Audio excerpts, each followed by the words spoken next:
institutional review it, and then we do the experiment, like in medical research. Now, in the medical research, say for example, the vaccine for COVID-19 trial, right? So before the vaccine came into the market, there was a randomized control trial. So they did a small scale, the medium scale and large scale, and once the trial was successful, it was, we learned that it reduced the vaccine, COVID vaccine, then we made it publicly available. It was distributed all over the world, and we got the vaccine, right? So in this kind of setting, what we do is we try to create a population, and we separate the population into two groups who looks exactly identical, right? Now the problem is, how can you make people identical, right? I mean, say for example, I want to test the COVID vaccine on Butika, right? So I need two Butika basically, right? One Butika with vaccine and one Butika without vaccine. And then I see which Butika gets sick after COVID, right? And then we know that, okay, if the Butika who didn't get the vaccine got more COVID, then we can infer that the vaccine works, right? But in reality, we cannot make a clone of Butika. There is only one Butika in the world, right? So that is the challenge, right? How can we create, say for example, we want to do an experiment in Indonesia. We need another Indonesia, where we do the experiment and then we compare the Indonesia with experiment, Indonesia without experiment. We cannot do that.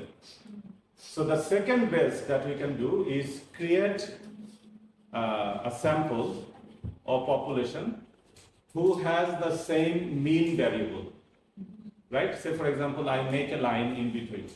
Say there are left side and right side. I take information of this side. Okay, what is your age, what is the gender, what is your education, what is your years of experience, what is your economic status. I get all the information from the left side, and I get all the information from the right side. Then let me check if this group are balanced on observable criteria, right? Something I can observe. Your skin color, your age, your education that you report, I can observe that, right? And then I can do reassignment. I say, okay, this side looks a bit imbalanced. So we can do reassignment. So we continuously do reassignment, and then once we have a balance, that left and right group has the same statistical properties, then these are similar group, right? So let's look at the diagram. So this is as a population. The population has various different heterogeneity, right? So some are black, some are white, some are men, some are women, some are educated, some are not educated. Okay, thank you. So as I was talking, so now let's take a population. Say, for example, for vaccine trial in Oxford, they took Oxford students, right? So they asked Oxford students to sign up for vaccine trial. Say 1,000 students signed up for vaccine. Then they did this kind of two separate groups. These groups are exactly same, not in terms of their face, on a statistical property. Right? A statistical property of the mean age, mean education, mean household status, everything is same. And then one group got the vaccine, and another group also got the vaccine, but the vaccine does not have anything, it's just water. So the injection does have just only H2O. And another group got the vaccine, only the researchers know which one got the vaccine and which one does not. And then ask them every 2 weeks report whether they are affected by COVID. And after 4 rounds of reporting, they understood that the vaccine is effective. Those who got the vaccine, less likely to report they are affected by COVID, right? So it's a similar thing. So we separate them by statistical property. So we collect the baseline information. From the baseline information, we do a separation. You can do it in software, in algorithm, right? Running an algorithm, random assignment of 0 and 1. 1 is for one group, 0 for another group, and check the summary statistics. Okay, so it should not be like a simple t-stat, that these variables are not separate, statistically significantly different from each other for all the variables that you can observe. Now, if we go deeper into it, I mean, I cannot cover everything today, but sometimes you can ask that I am only balancing on observables. What about unobserved characteristics? Like someone's attitude, taste, preference, that I am not observing, right? So that I am not balancing. So that is an assumption that if we balance on observables, then unobservables are maybe also balanced. So this is an assumption because we don't observe. So this is in the errors. This is in the error terms, and the assignment is orthogonal to the error term. So I am giving someone treatment and someone control. The assignment is orthogonal to the error term. So it is not creating any bias in your estimation. Okay, so it's a simple statistical property that this is completely orthogonal. So once we have done it, then we introduce the program. So say in our language, in randomized control trial, we say the group that will receive the intervention is treatment group. The group that will not receive the intervention as control. Okay. This, because it is adopted from the medical literature, we still follow the same language, control and treatment. Okay, so control means nothing, business as usual, nothing has been given, and treatment is where we are giving the intervention. Now, many times we receive this question from policymakers, from academics, from NGOs, that we are making one group worse off. Say, for example, I am giving cash transfer. One group is getting cash, another group is not getting cash. They'll say that that is unfair. Why you are not giving another group cash? So the standard logic for that is we don't know what is the impact of cash. There is no guarantee that cash will going to improve your economic life. You can use cash for gambling, right? I give you free cash, you use it for temptation goods. So it is not obvious that it is welfare enhancing. So that's why we are testing. In our test, if we see that this is really effective on the outcome variable, then we can scale it up. But at a priori, I have no prior. I'm testing the hypothesis. So that's why it is not unfair, because it could be that it is actually welfare reducing. So we say we do the intervention, and then we have some pre-specified outcome in mind that we want to test. That is your hypothesis testing. After some time, you go back to these individuals and then you test them. And once you test them, if you see that there is an impact of the program, so one group has improved without program, another group also improved, but they improved even more. So there is a before and after comparison and treatment and control comparison. So this is difference in difference, right? So one difference is coming between treatment and control. Another difference is coming from before and after. So we are seeing the difference in difference. And difference in difference is the most rigorous gold standard impact evaluation. Okay, so there is no way we can be missing some action. Okay, so we clearly can identify it. So say for example, in previous literature, what is the impact of microcredit, right? So the literature showed that some people got microcredit and they improved their life. But we don't know what would have been their life without microcredit, right? Maybe they could also make the same fortune without microcredit, right? We don't know. There is no comparison group. So that's why this randomized control trial came, to see that what is your development without this support and what is the development with the support, and then do the difference to see what is the net impact. So that's basically the essence of randomized control trial. I will show you one application today with my research. So you take it, you do the lottery, you do the reassignment. Some groups who got treatment is very happy. Some groups who didn't got treatment is not very happy. You see the effect. Now, since you are all in academia, you are researcher, we have to be very careful about two important things about RCT. Number one, not every project will generate positive impact. So there are many projects at least I have done where the impact was zero. Precisely. No impact. I really want on giving solar light. So in the many areas there is no electricity in Bangladesh, right? So and then students cannot study in the night time. They have to study with kerosene lamp, and kerosene lamp is not good, right? I don't know if you have read with kerosene lamp. Extremely dangerous, like the open fire, it creates smoke, your eyes get red, the flame is always shaking, very difficult, right?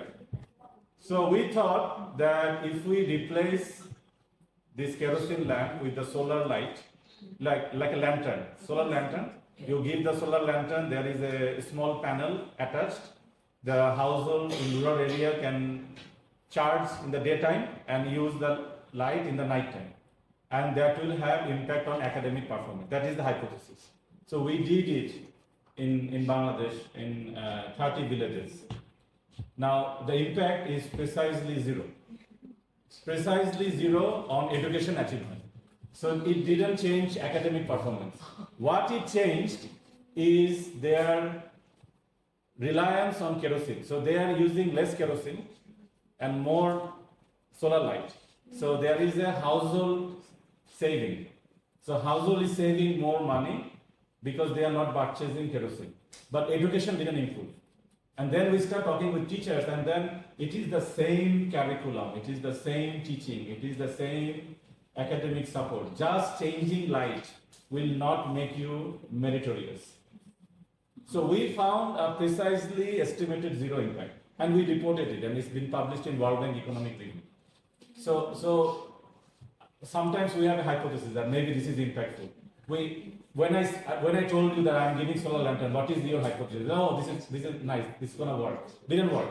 So we have to be very careful. Sometimes my hypothesis may not have support, right? So there are two issues could happen. One is that the project is not impactful. Another is your experiment was not enough, does not have enough statistical power. So if you do on a very small scale RCT, like okay, 10 people, the standard error is so high that it's a very noisy measure. You won't be able to precisely estimate it. So to do RCT, you also need to do a back of an envelope power calculation, a statistical power calculation, that you have a large amount sample to reduce the standard error. And if you reduce the standard error, then you can precisely do the measurement. Otherwise, the measurement will be noisy, extremely noisy. You won't be able to detect the signal from the noise. So that is a big challenge, that to have the correct power calculation and also be ready for disappointment. So I did maybe 25 RCT, maybe 15 has positive result and 10 has zero result. And one actually had negative result. Negative result. One project.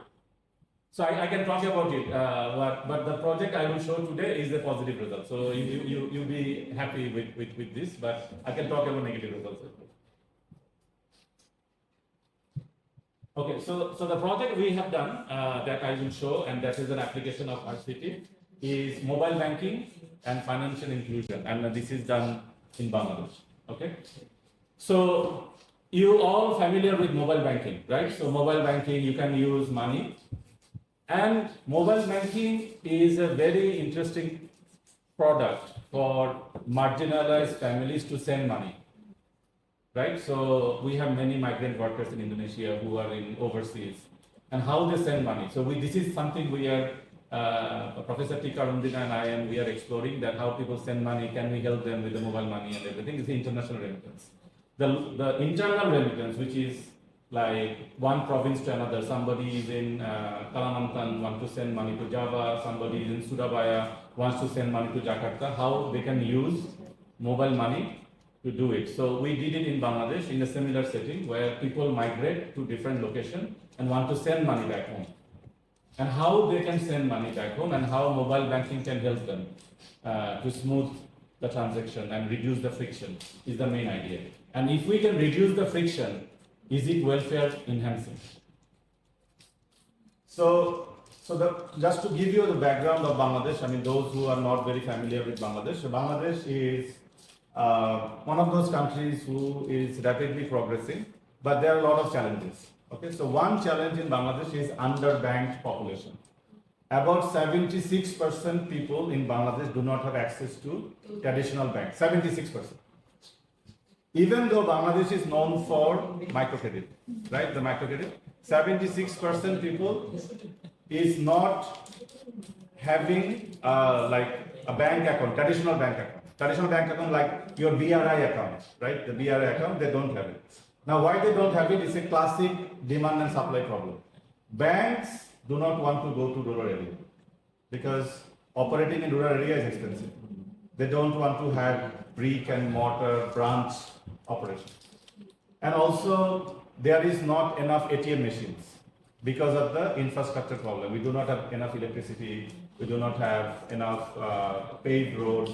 So ATM expansion is not happening. So as a result, there is a big gap in the financial inclusion in Bangladesh. Masood, can you hear me? No. Okay. Maybe I need to be close. Okay. So with that background in Bangladesh, what we wanted to see is can we use mobile banking as a way to help the underbanked population, right? So you do not have banks are not going to rural area. Can mobile banking be a solution? That is the main idea, right? Now, in the mobile banking literature, before I go to mobile banking, we wanted to understand how people send money. What is the current condition before mobile banking came? So we start talking with migrants, talking with the families. We ask them, how do you send money? And what we found is very surprising. Number one method is physically going back to the village and giving it to the family. Physically going back. So this is very expensive. Imagine if you have to go Surabaya every month from Jakarta, right? And these are like a very low level factory workers. So that's very expensive. And there is a risk, which I will show you, that why traveling every month is risky. The second most used method is using friends or families or relatives who are going back to the same village. So if they're going back to the same village, I say, okay, can you carry the money for me? The third one is using local bus driver. So if you have a bus going back to the village, you give the bus driver, can you take the money with you? And this is extremely, you can imagine what can happen, right? I mean, the bus driver could be fraud, take the money, eat for dinner, many things could happen. So we asked, we wanted to see that whether mobile banking can replace it. So instead of using this transportation driver or hand carry, can mobile money can be a solution to this problem? And mobile money gives you these four advantages. One is it's quick, immediately I can send money. I want to send money to you, I can send right now. Then it is direct transfer. You don't need to go to the village bank office or anything. So in mobile money in Bangladesh, you can go literally just 5 minutes, you walk, any tea stall, any shop that has transaction can become an agent. I'll show you photographs. So they made it very open. If you have a business, you can open a mobile money account as a merchant account. And people can come to you and dispense money. And it's reliable, and what is more important, which I will show in a result, you can actually store money in wallet. Because if without bank, you do not have access to savings. You cannot save money. You are saving under the pillow, under the mattress. When I give you the mobile wallet, you can store the money, and that can be a secure way of saving the money.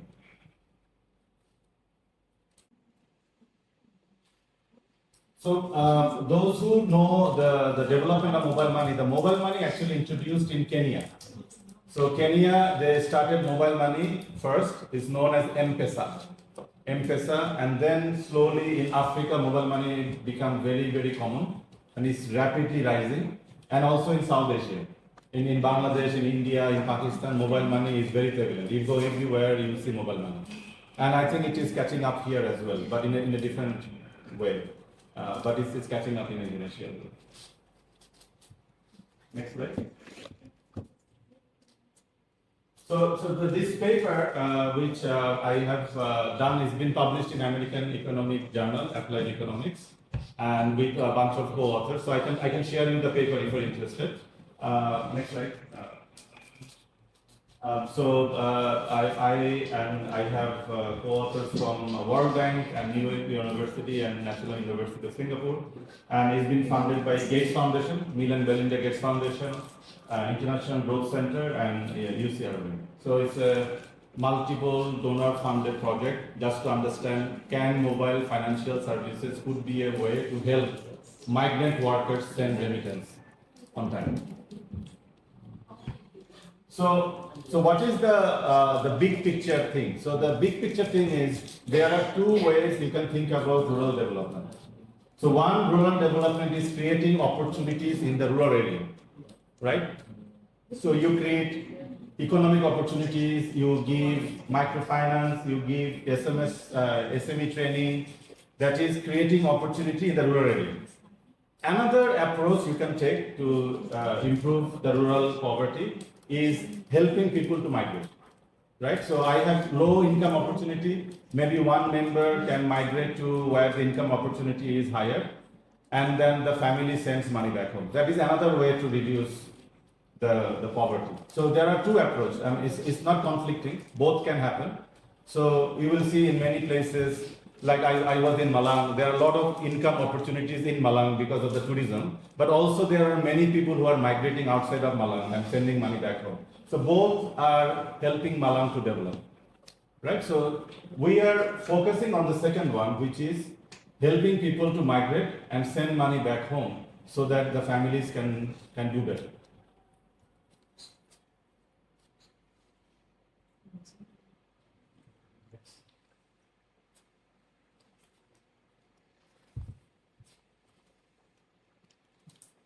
Hello, can you hear me? Okay. I'm trying to be as loud as possible, but I also be cognizant of my audience here because they will leave if I shout too much. Yeah. Next slide, please. Okay. So the study in Bangladesh, what we have done, we created these two sites. So you can imagine this is Surabaya and Jakarta. Okay, so there is a north side in Bangladesh which is very poor, which is the upper side, Gaibandha. This is a district extremely poor, and this household send one person or two person to Dhaka. So Dhaka is the capital city where there are a lot of factories, manufacturing sector factories like t-shirt, shirt, garments factories are in Dhaka. So one person or two person from the villages come and work in the factory, and they send money back home. This is the model that we are testing. But the problem is sending money, right? As I mentioned, it takes 7 to 8 hours by bus. 8 hours by bus to go this distance. On a good day, so this is on a good day. On a bad day, it could take 14, 15 hours. And I have the worst experience of 24 hours. I was stuck in the bus for 24 hours. It's a traffic jam, road construction. So it's not easy to go every month. Plus, there is expense. Like you go there, you have to pay bus ticket, you have to pay for other expenses. So this is a serious cost. So we spoke with the garments factory owners and we asked them, can you give us attendance record of your daily attendance of workers? So we collected attendance record of all the workers. And sorry, this is a bit blurry. On the x-axis, which is day of the month. On the y-axis, this is the absenteeism rate, the number of people absent. The gray area in between, here, the gray area is the payday, the day salary has been disbursed. So what you notice that immediately the salary is disbursed, the absenteeism high. But what is happening? They are going back to the village. And most cases, factory managers are very angry when they go because they don't get that number of holidays. So either you lose your job or they say you don't come back, go. Right? So it's very risky. And this is the most dominant way of sending money back home. You can send money by bank, but post offices are open only on the operating hour, like 9 to 5. You cannot go after hours. Weekends, no access. Also, post offices are not available. You have to go, say, 5-6 kilometers to go to post office, right? So this is the current condition before we introduce the mobile money to them. And this is the cost structure. So it will also be helpful. So on an average, people send $38 of their income. So about 1/3 of their income they send back to the household. And we did the calculation of what is the cost. So if we use family to send money, it will cost you $12 to send $48, about 1/3.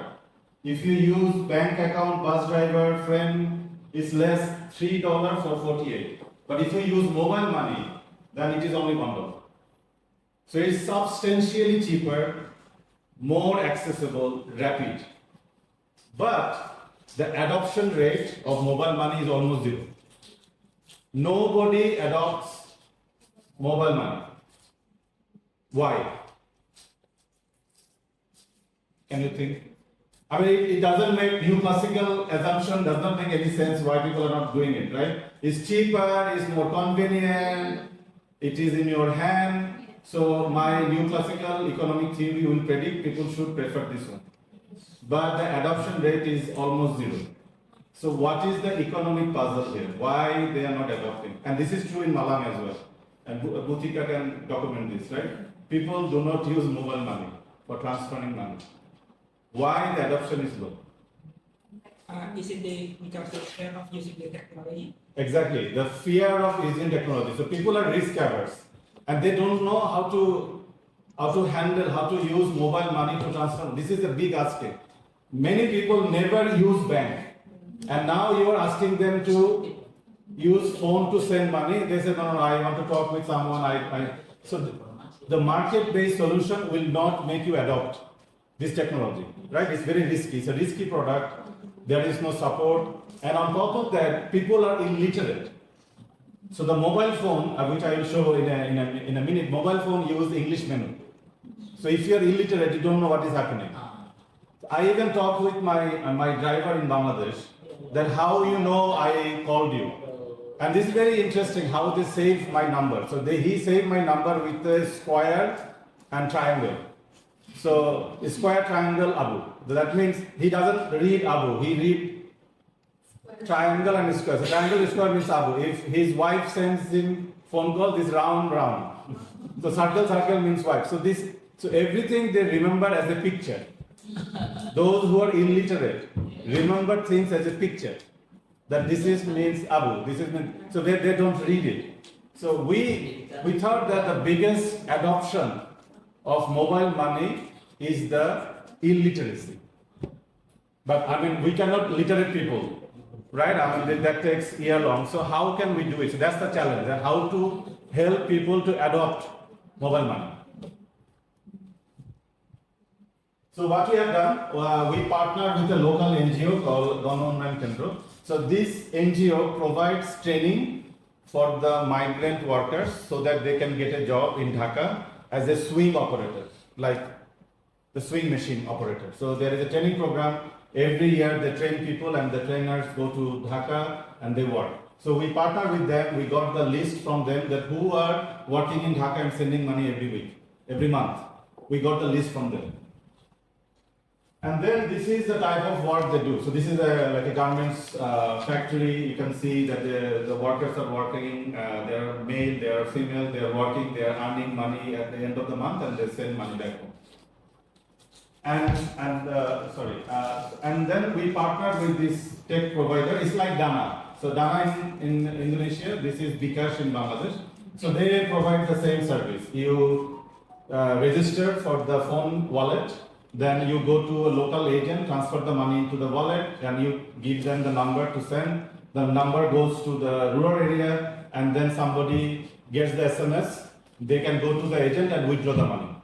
Okay, so this is exactly person-to-person transfer, end-to-end solution. There is no intermediate. So you go to agent sends to the household mall, phone, and then you go to the local agent to withdraw the money.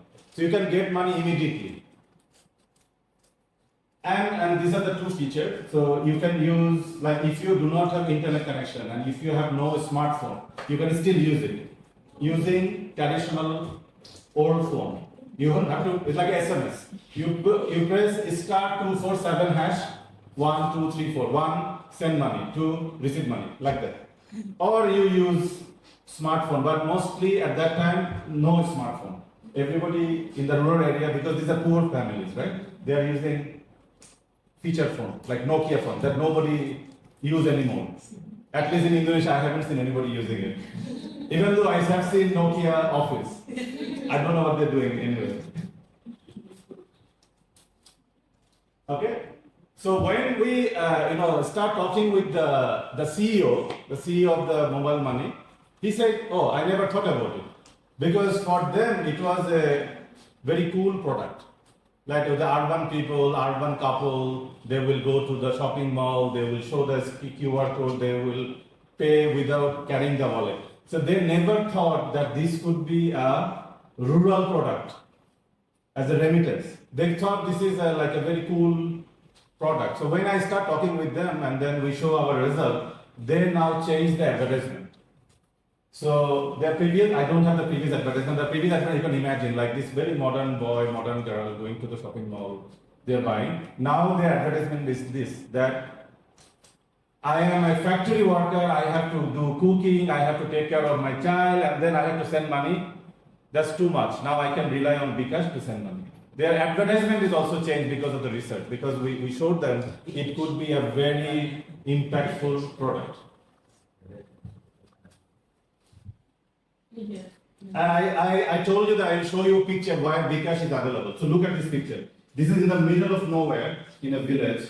The road is unpaved, traditional road. This is a local tea stall. So you go there, you can see tea, like tea. So like a tea tarik store in the village, right? So you go there, there's nothing, but there is bKash. So in this setting, you have this bKash logo. You can do transfer using bKash. So that the tea tarik owner, the guy who is selling tea, can be your bKash agent to transfer money. So it is basically everywhere. You can use it. Now the biggest challenge, as I am going back to that story, the biggest challenge is English, right? How you help them to adopt technology. So we start talking with them, they say, no, this looks too risky, I don't know how to use it, my phone doesn't even have a good feature. We are very worried. So what we did is we did a hands-on training. So this hands-on training is 30 to 40 minutes with each family. We say like, who in your family wants to be trained? You select the family member, and my team worked with them to have hands-on training. So you open an account, I open an account, I transfer money to you, and I ask you to send money back to me. And do it 5 times. If you can do 5 times successfully, the last transfer is your gift. So we gave them hands-on practical experience how to use the mobile money. And then when we leave, we gave them a poster. So the poster has all the pictures. That, okay, if you press 247 hash, this will come. Then if you press 1, this will come. Then all you have to do, press this, and go to agent, you get the money. So we gave them the picture, we gave them the training, plus we gave them a call number. Like if you face any problem, call this number. So the best use of the call number is they start to give us all the PIN code. So I always forget my PIN code. My PIN code is 1234. And I realized from my team that the most popular PIN number in Bangladesh is 1234. I mean, if anybody takes a phone and use 1234, the likelihood that 50% time it will unlock. 50% time. So we said, no, don't give us the PIN number. It is your secret number. Well, I forget. I don't know. You remember. So people are very, trustworthy. They trust local people, and we have to, do a bit of hand-holding. But that is the reality. That is the reality in the rural area. So once we train them, so now we have trained them. It took us 45 minutes on family, and we trained both sides of the sample. So that what is the both side? One is the remitter who is sending money, and one is remittee who is receiving money. So we train both. We train both the remitter and the remittee. Both sides we have trained. So I will explain in an RCD. So now how we have done it, this is the RCD setting. I will show you in a couple of slides. Sorry, it got started again. I think I moved to the next. Yeah, so what we have done, as I mentioned, we have a NGO to work. We took the list from the NGO households, and half of the households got the training, right? So half is randomly decided who half will get it, and those who received the training was received both sides. Like the person in the urban area got the training in urban area, and person in rural area got the training in rural area. Okay, so we just make sure that the training is happening at the same time, and half didn't get the training. But we are not excluding them that they cannot open an account. You can open an account on your own. I am not supporting you. So the treatment group, we are giving them support to adopt mobile banking. The control group can, their own interest, go to the bank and open. I am not stopping you, but I am not also supporting you. That's the control group. Okay. So I'll show you that control group automatically adopted something. It's not zero. So over the years, the control group also adopted, but treatment group adopted more. Next slide.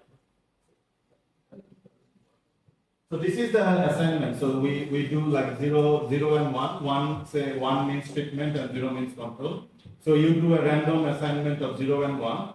Then you assign the 0 and 1 to your sample. The population, this is my population. 0 and 1 is completely lottery or random from the software, from the algorithm, and then you do the assignment. So I do the assignment, those who are getting 0 is blue, those who are getting 1 is green. So this is my treatment. Okay, so this is an assignment. Then you check the balance between 1 and 0 about their observables. If their observable characters are similar, then this is a good randomization. If the randomization is not good, you do one more round of allocation. So you keep on drawing from the sample. You keep on drawing from the sample unless there is a balance. Okay? So you can write a code, and I mean, if you are interested, I can share the code. Like you just do an iteration, and the main observable variable that you are careful to do the balance, and you will see after maybe 100 iteration, you will get a very good balance. It's not, I mean, if you are very lucky, you can get at first instant, but very unlikely. So maybe it takes 100 iteration or 70 iteration to get the balance, right balance between these two. So once you have done, I have done the assignment, I told my team, those who are 1 will get the training. Those who are 0, leave them alone. Okay, that's the intervention basically. So my team went and then they started the training. That's it.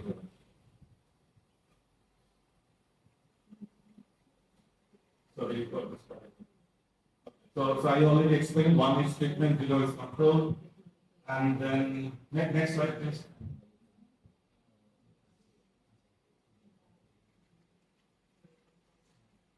Is it working? I think I need to be careful to make it. So it only captures if I'm there.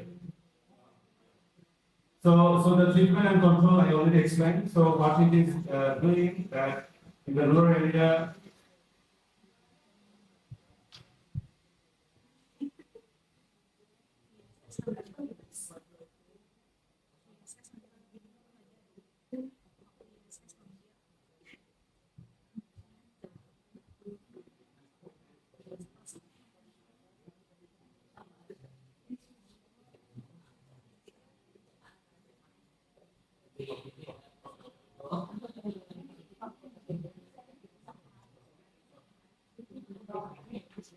so you got the idea, right? So we train.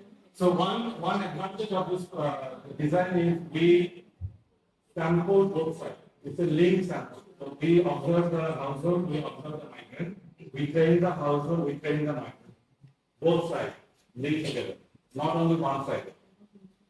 So once we have done it, people are sending remittance as usual in the control group, and we are hoping that it will group the remittance will be shift to some extent to the mobile number. Okay.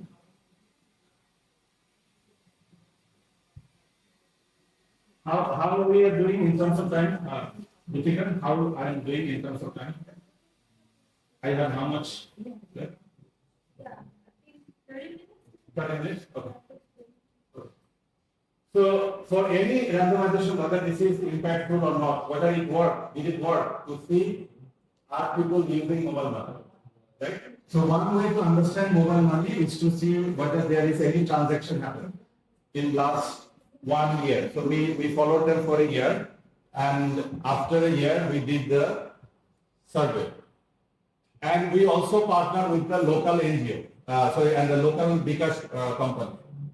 We asked the bKash provider, can you share your administrative data with us to see whether these accounts are active, whether these accounts are making transactions. So our main first stage is whether the account is active and people made at least one transfer. Now, since we have done the intervention, now we waited for a year. The year for the households to adopt the technology and use it. After a year, we start doing the survey again. So we went back to the same village with the same household. We interviewed the same respondent. Also, we conducted, we requested administrative data from bKash. So the tech provider, because they have the administrative data, whether the account is active or dormant, whether the active account has transaction. So when they transacted, how frequently they transacted, how much they transacted, we have all the information. So once we have the information, we created a variable which is adoption. So the adoption is whether they made at least one transaction in last 7 months, at least one transaction. That is what we defined as active account. If there is no transaction done in last 7 months, not active account. And we got this data directly from bKash. So they gave us the data. So from the data, administrative data, we define this. I'll show you the first stage result. Can you change the slide for me? So this is the first stage result, right? So in the control group who did not get any training from us, the adoption rate of bKash was 20%. So this is automatic adopter or natural adopter. Naturally, 20% adoption will happen from the market. And when we gave them the support, the treatment, the intervention to adopt mobile banking, in the control group, the treatment went up by 70%. So it's more than double, it's actually triple. So it shows that the market level promotion is not good enough for this marginalized population to adopt technology. We need some additional support for them. And you can see with the support, we can increase from 22% to 70%. So 70% of the account of those who got the training is active. So now we have the proof of concept that this works.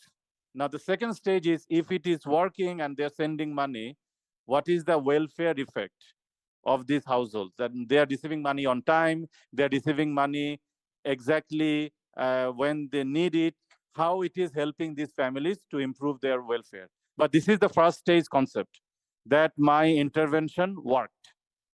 This is, I mean, you can leave the session now that, okay, this is the main punchline. Now, if you're interested more to hear, then you can stay. But this is the main story. It works. Okay. So now, there are also some other elements that we tested, that what kind of message will help them to adopt and use it. And we found that if you sell the product as a family product, it is helping your family, it is helping your relatives to receive money, it has more adoption. Compared to selling it as a QR code, smart banking, this does not have much appeal for the marginalized population. So we also did some additional study, and we have a separate paper on that. So now, what is the remittance amount? On an average, we found that households, these remitters send 30% of their income. About 30 to 30% of their income they save and send money back home to support the family. 30%. So this is a sizable amount given the poor families and poor economic condition. This is a sizable amount. So once that is there, and then we run regression, the regression says the same thing. What I showed you is a histogram. If you run the regression, you can clearly see that in the end line, control mean is 22%, and there is a 48% additional impact, 48 percentage point additional impact of the training program. And what is also more surprising that they are not only sending remittance on time, they are sending more remittance. So the between treatment and control, the treatment group, the amount of remittance sent to rural area is 27% more compared to the control. And this is an important information that will be useful at the end when I'll conclude. That so this technology also encourage them to exert more effort. So they are working hard, they're sending more money back home.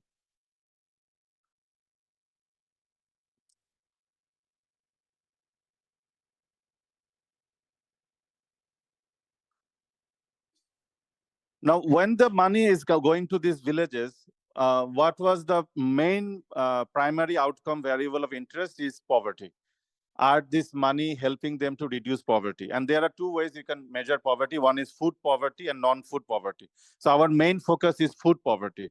So food poverty is whether you are going hungry, are you reducing less number of meals in a day, in the lean season when you have no agricultural activity, are you going are you struggling with food security? So we found that with the technology and the extreme poverty has gone down. So they are managing food security better, they are eating better, and extreme poverty has gone down. So that has been estimated in the histogram, in the kernel density plot, but also, sorry, can you change the slide? Yeah. And also we have done the traditional poverty measure. So you can do headcount poverty, you can do FGT, like square poverty gap. And all these indicators are in favor of the treatment, that this intervention help people to reduce poverty, at least in the right, not in the left tail, in the right tail of the distribution, which is where the extreme poverty is high. And also we have this index on consumption. As I mentioned, the largest use of this money was for consumption, for food, to giving them food security, eating better. So the food security consumption has gone up. There is some impact, like it's not very statistically significant. It is significant at the 10% level. Is a health, in education. So there is some impact on education. So these migrant families, children are studying more with the money. So they don't need to go for child labor. They can study a bit better, but it's not very overwhelmingly significant. In some variables, we found significance, some variable we do not. And then in the health index, we didn't see any impact. So this is like also null effect, zero effect. So there's no impact on health. There is a massive impact on consumption and some impact on education. So that's but previously, our hypothesis was probably health will also improve. It didn't. We didn't find any impact on that. So this is like disaggregated variables. So the first one is consumption, log per capita, number of meals, calorie deficiency. This is what I told you, that the main impact goes to the consumption. The second part is education. Only one variable was significant, which is hours of study. And health, we didn't see any impact. So this is your point estimates with 95% confidence interval. So I'm presenting all the results in one diagram. Now, in terms of financing, we found very, very interesting effects. So there are two financing variables we are interested. One financing variable is, are you borrowing more? So when you're in rural area, you have to borrow from loan sharks, you borrow informally. Now you have access to money. Are you borrowing more or are you borrowing less? And the second channel is savings. As I mentioned, that bKash you can use to store money in your wallet. So it can give you a storage device. Are you saving more? In both cases, we found significant impact. First one, those who got the bKash training and adopted bKash, they are borrowing less. They are significantly less likely to borrow from the loan sharks. The second one, savings, they're saving a lot. So many of these transfers is in the bKash wallet and they're storing the money there. So this banking access is also helping them to save money. So I will not go to this ones. And we found another interesting impact, which we haven't hypothesized. So this is discovery, accidental discovery. We didn't hypothesize this, which is in those families who got the training, more families are migrating. So there is a spillover effect on the family. So I say, for example, in my family, there is a young child or my brother-in-law, maybe my brother. I got the bKash training. I'm sending more money. Families are using that cash to migrate. So there was a intra-household spillover effect, which we didn't anticipate. This is an accidental discovery, and we wrote it in the paper that we didn't hypothesize it. Our data shows it. So it is an interesting avenue, which you see the household size has gone down. So why the household size has gone down? Because one person is migrating back, migrating to the urban areas, and the number of people migrating has gone up 11 percentage point. So the money has also helped them to finance migration. So this extra money that is going there is helpful for financing migration. And the self-employment is also gone up. Self-employment means instead of doing wage worker, you are doing, say, farming, you are doing like livestock production, that kind of stuff. So just to recap what we have learned so far. So we invested $12 per family, $6 in each destination to train about a product, right? So I'm doing a cost effectiveness calculation. Is it really cost effective? So what we have given $12 investment, $6 for training the urban person, $6 to train the rural person. We see a lasting impact. The migration has improved, consumption is better, reduction of poverty, less borrowing, more saving. So if you add all the benefits, this is very cost-effective intervention for the family. So $12 might think, oh, but that's quite expensive. We are doing, but it says there is a lasting impact of this training program. Now, as I mentioned, we have done all the analysis on the rural household. We also interviewed the urban person who is sending money, how he is doing, how she is doing, what is their situation after the training. So we found that they are also saving a lot. So in the local wallet, they are saving after they got the technology. They are more likely continue their employment. So in the control group, many people went back. In treatment group, they're continuing their employment in the garments factory. But there was a surprising finding, which is also we didn't anticipate. Their health, mental health, physical health has gone down after treatment. So we got very surprised that how my bKash training made someone to reduce their health, physical health and mental health. So we went back. So I went back to Bangladesh. I started interviewing them. And what I realized that the problem comes from more family request. Because now you cannot hide that I will bring money when I come back home. Because family got the training, household got the training. Family said, okay, send money for this, send money for this, send money for that. So they are receiving lot of requests of sending money. And because to fulfill the request, they are working overtime. And when you are working overtime, your physical health, you are taking less rest, you have bodily pain, you are taking lots of paracetamols. So their physical health has gone down and mental health because of the stress has gone down. So not everything is a rosy picture.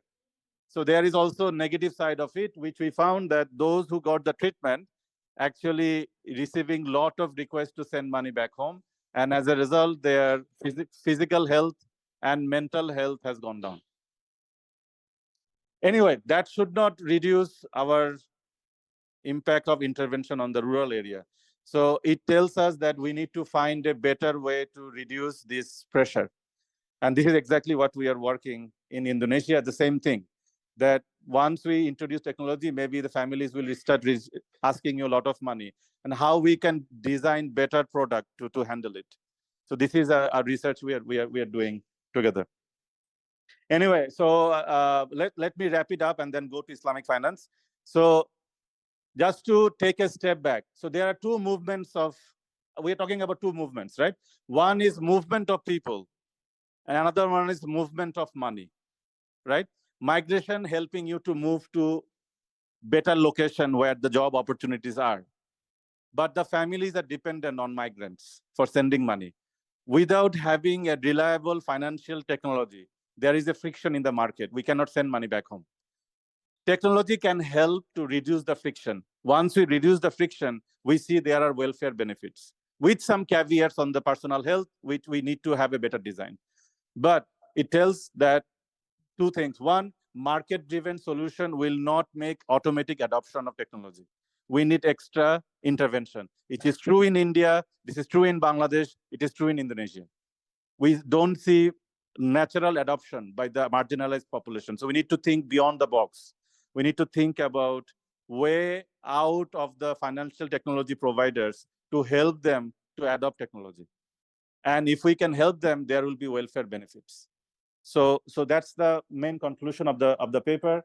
I will answer your question. I haven't forgot about it. I will definitely answer your question.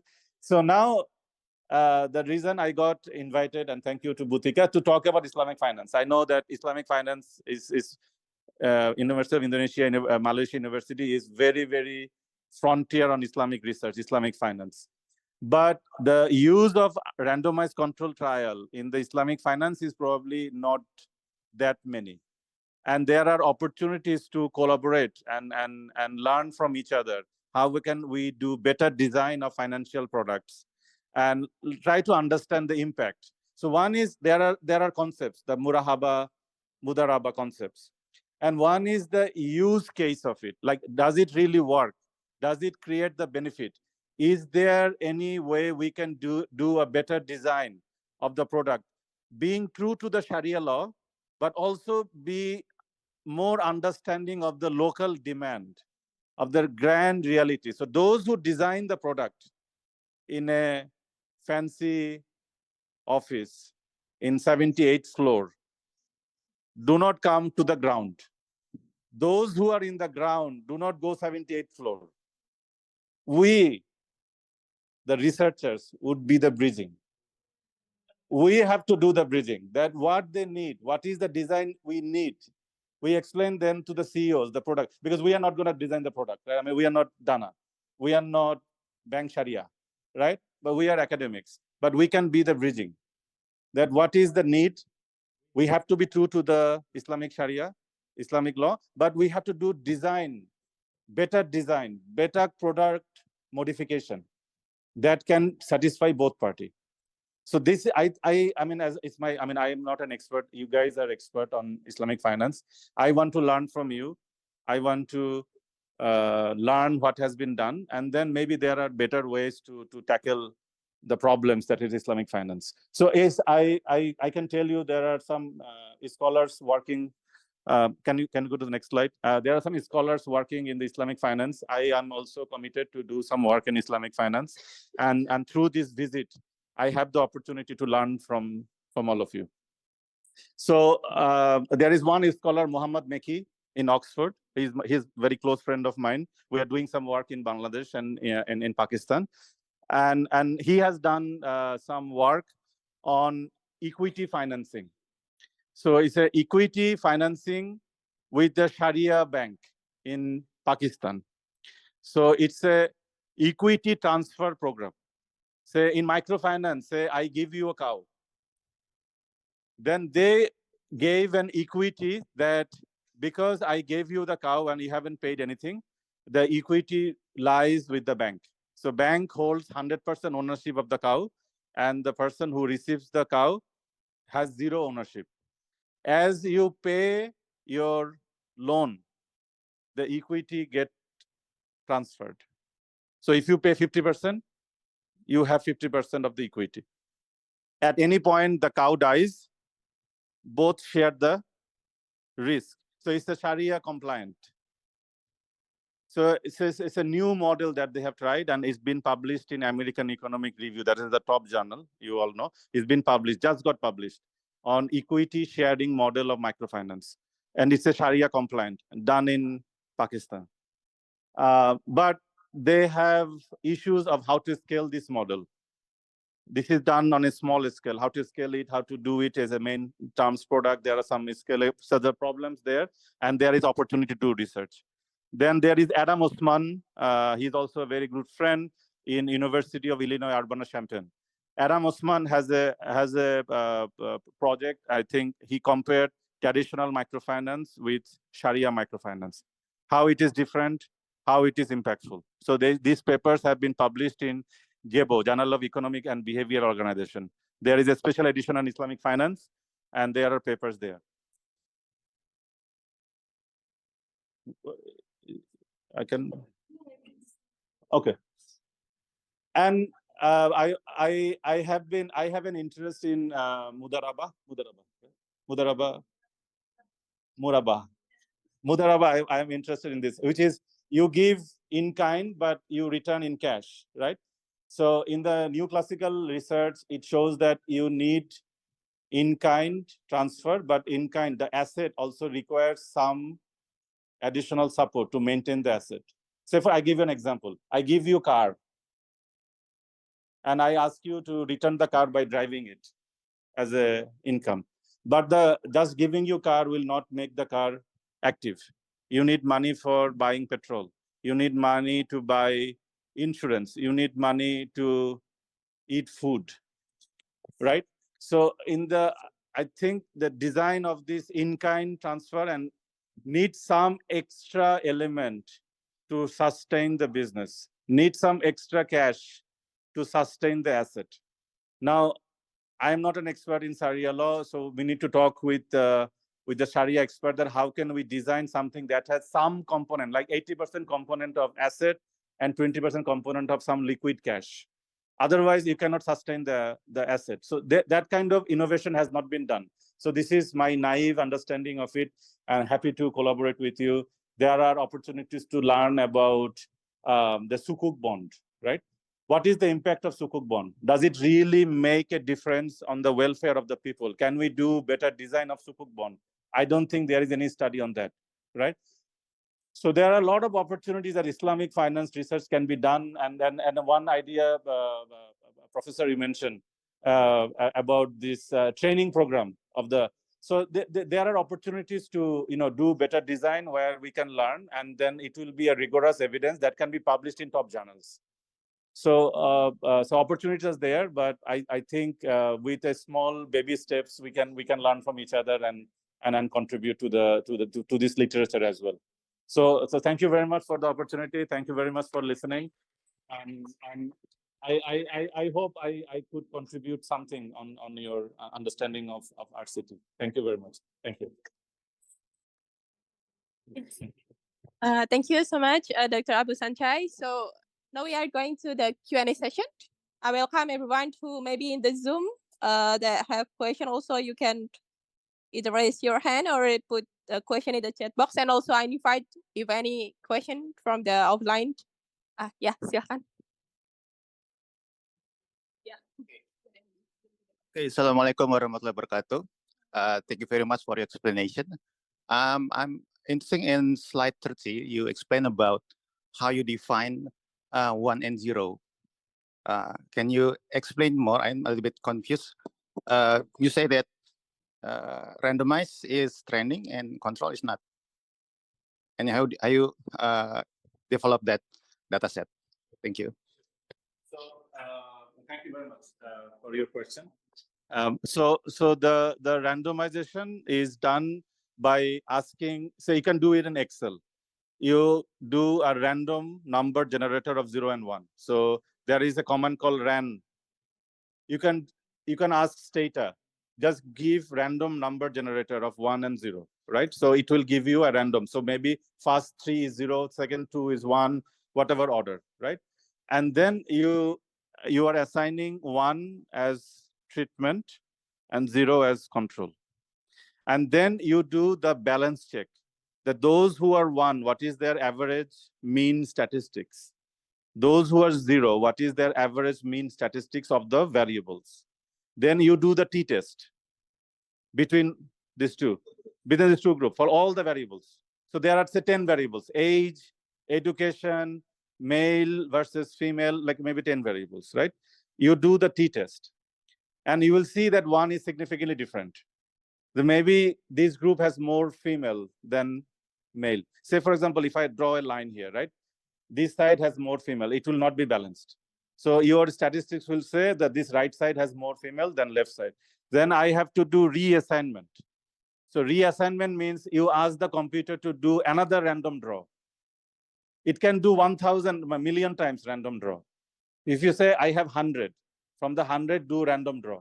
It can do random draw, right? So you do random draw, check again.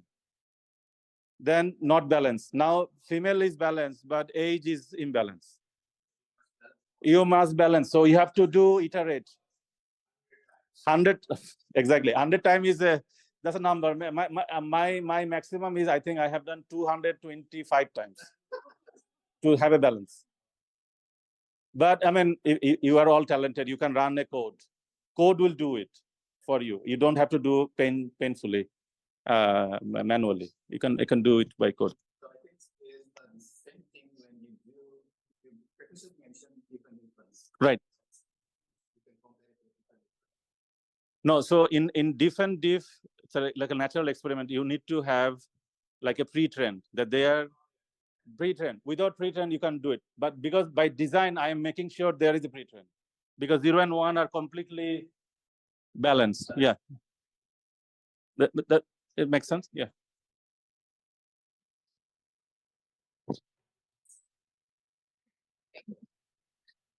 Okay, thank you, Doctor. I'm interested about randomized evaluation. I think it's very interest for our to research, especially in Islamic economic and finance. But I think the character of this research need long time to do our to this research. Yes. So how about many time minimum to do this research? Thank you, Doctor.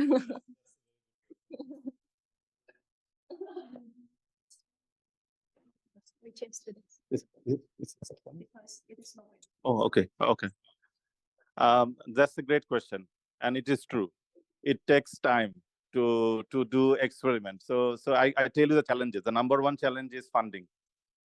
That somebody will fund you to do the research. Number two challenge is implementing partner. Who will do it? So banks or NGOs, whether they will do it.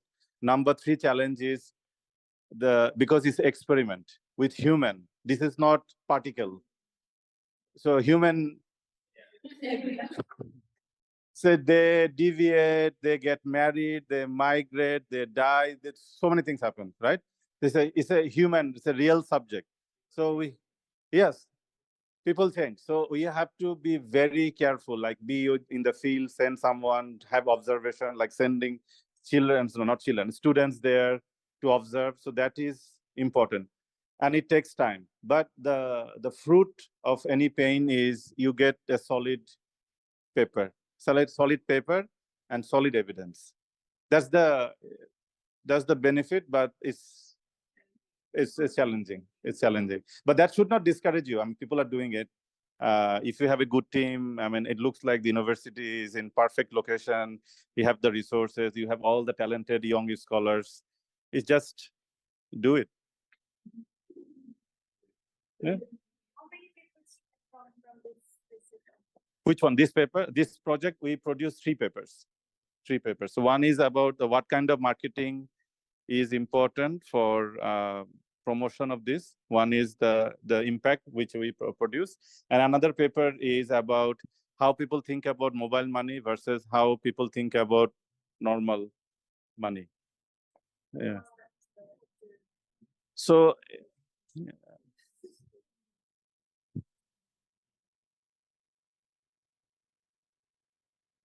minimum? Yeah. The minimum duration? Oh, minimum duration for a minimum duration, at least you need a year, maybe 1 year, 1 year, at least. So it depends on the balance, the power calculations. If you have one treatment and it is done individual level, then we probably need like 200 treatment, 200 control. It based on like your baseline standard error. But sometimes you cannot do individual randomization. Say, for example, we did a study on a school. And the problem is in a school, if you train one student, she talks with another student, and then treatment control cannot be in the same. So it violates the STUVA, STUVA condition in the statistics, statistical property that those who are treatment will always be in treatment. Those who are in control will always be in control. But say this professor is treated and this professor is controlled, but they're talking. Right? I mean, so I was like, okay, let me help you how to open Bcash. Okay. Gone, right? And I cannot force them not to talk. So that risk is there. So if that is risky, I mean, you know much better than I do. So if you think in a setting this is risky, then you have to do cluster. So that cluster could be like school level or class level or section level or session level, that they are most likely to talk in the session, but not one section to another section. So the spillover effect is less, right? So it depends on the setting. Because in our case, we can do individual because it's a 45 minutes training. And I don't think the talking will make you learn. You need training. So that's why we could do that.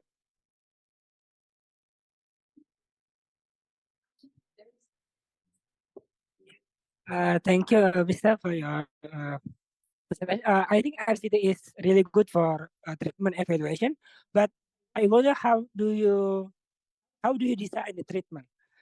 So how do you design the treatment? And I want to also ask about the ethical consideration of the randomization, because if we know for sure that the treatment has a good impact, isn't it kind of unfair for the control group?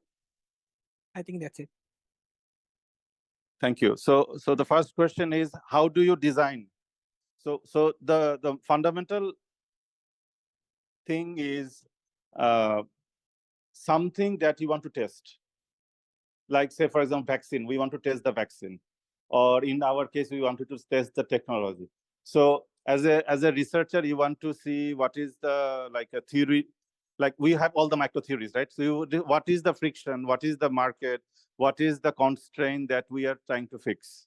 So in this case, where the constraint is people will not adopt the technology, and we are giving them a training on technology. So you can think of like a growth model. Technology has a big contribution into the economic growth. So you can think of that, but in a micro level, that's the technology, right? So this professor was saying the training program is important, right? So training program is part of school, part of college, part of vocational, part of everyday. We do training programs. So training, if you want to understand the training program, then you design that. Now, if you think that, say, I have done one study on training program, on vocational training. So we know that many governments spend money on vocational program, but nobody knows what is the impact of vocational program. Like, are they really getting a job? Are they really getting hired? And we found that just training itself has very low impact. And they have a lot of constraint, the how to translate the training into job. And one constraint is migration. Like migration is expensive, and so when we gave them training with cash support to migrate, we see a lot of impact. When we gave them training with cash support for migration plus an internship, we saw a massive effect. So this is like it's driven from economic theory, but it is also driven from practical observation. And then from there, you can think about what is the, I mean, we should not be running like 100 treatment, right? That, okay, we can do this, we can do this. So we have to be very carefully pick and choose, and then you do the, like, which is the most meaningful comparison. Now, the second question is about the ethics. And I try to touch on the ethics. Like, so in FIU, in Florida International University, we have two layers of ethics. One is I have to register my study in the university archive. So there is an IRB, Institutional Review Board. They see the research design, they see the questionnaire, and they approve it. And second, when we do the research, there is a 3-page long consent form. So we ask them that this is what's going to happen. If you participate in this research, this is what you anticipate. For your time of interview, we are giving them this amount of money. You can withdraw at any time from this study. We will not ask you any question. You can say no to any question and we will not repeat it. So there is a very long informed consent form. Once they consent, only then we do the study. So my colleagues here in JPL, they can share you the questionnaire, the consent form. Even I was in Malang, we did interview. Every individual was consented. So if you are illiterate, we read out to the consent form. So we try to be 100% honest and true to the science. We just randomly don't ask people questions. So there is Nadia. We have the consent training or IRB training, right? So if you're interested, JPL can provide the support. So we have the documentation, and this is all we use in South Asia, we use in Africa. Hopefully we can use also in Indonesia. This is a standard form. Yes, please. No tough question. No. A very easy one.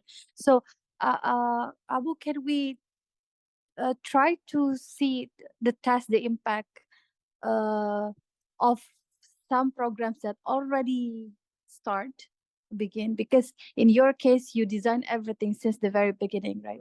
So how about if it is a program that already start and you want to test, evaluate it?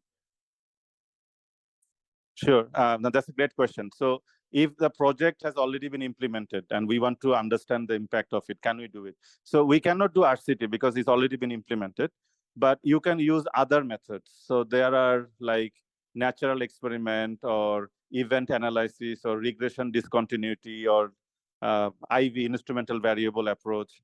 So where, say for example, in some province, government introduced the program first, and in some province, they introduced the program later, right?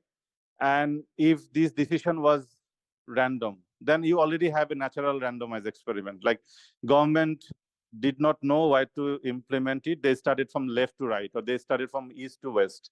So it's just random, right? So it can be RCT. Or if we know that there was like a policy variable they used, that if this area has this, I will implement. This area does not have this, I will not implement. So you can use like a cutoff that this area just got out because of 0.5 and this area got in because of plus 0.5. So these are almost similar, and you can use that as a benchmark. Like you can take both sides of the cutoff as your sample, like almost similar. Say for example, to a scholarship program, if you get 80, you get a scholarship. Then I got 79.5. Am I too different from you? No, I mean, it's just 0.5, but I got a scholarship, you got a scholarship, I did not. You can actually compare them as same. One is control and one is treatment. And they are almost similar, just 0.5 left and right? So this kind of design is also there. So this is in the regression discontinuity design, people are using it. Esther Duflo has a paper on Indonesia on the massive infrastructure development by Indonesian government, like this is school development. And she used that cohort design. So schools are designed, some cohort got the benefit because they are born after the school has been established. And some cohort did not get the benefit because they are born before the school was created. And she used these two as a treatment control. Like you are born in 1980, you didn't get the benefit. You are born in 1990, you got the benefit. So they compared these two as a cohort. And this was not RCT. No, it's not RCT because the schools are done by government, Indonesian government. And they looked into from the Indonesian panel survey data, like those who are previous cohort and current cohort, and then compared the impact on education. And they found that those who are later cohort, they had 1.5 years of extra education. And then they looked into that in the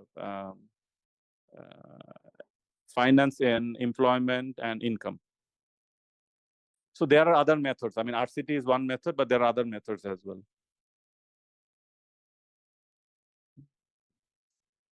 There's one question regarding from the Zoom. The details of the paper that was written by Muhammad Meki and Adam Osman. Maybe you can share it. I can share. Yes, I will share the email with these papers with you, and then you can send. Yeah, I will share the paper. Thank you. Any other question? Yeah, please.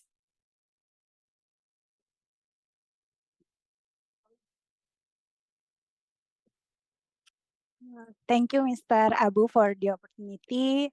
I'm just curious about so far in your experience, has RCT is failed in your project? So, if ever, what is the cause? Just it. Thank you.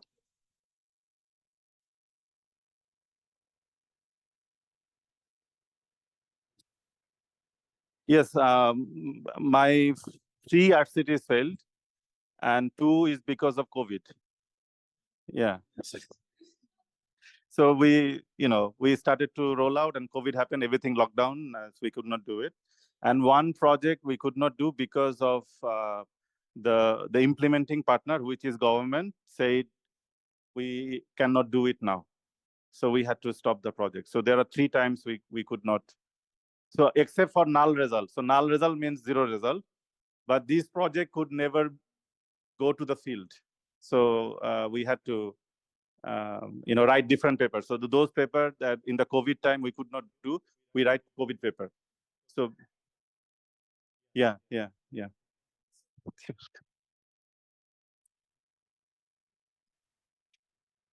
Thank you. Is there any other question? Anyone still have any question? No?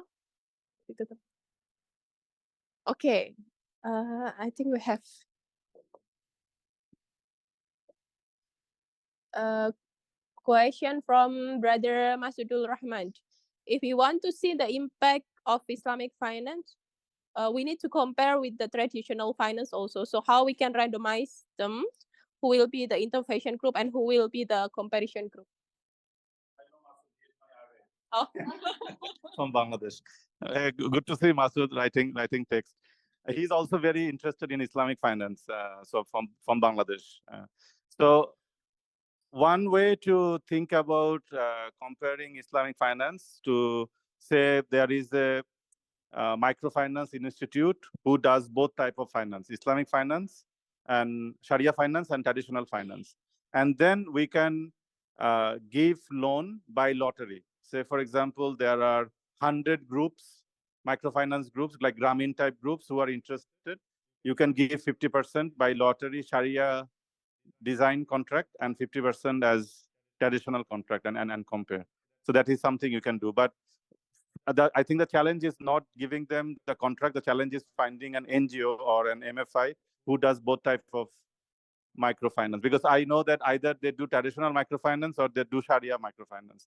I don't think there is any microfinance agency they do both. So finding them and testing it would be the way.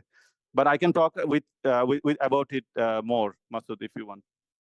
Okay, so if there is no other question, we can close the workshop today. Thank you so much, Dr. Abu Sancho, for the lectures and all the participation for all the audience here, offline and online. We have a token of appreciation, so I invite Dr. Tika to give the certificate.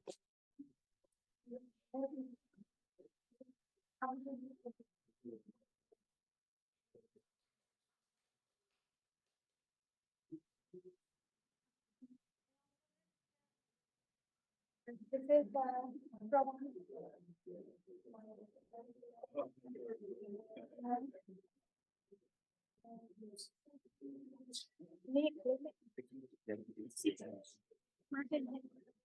masih ngobrol.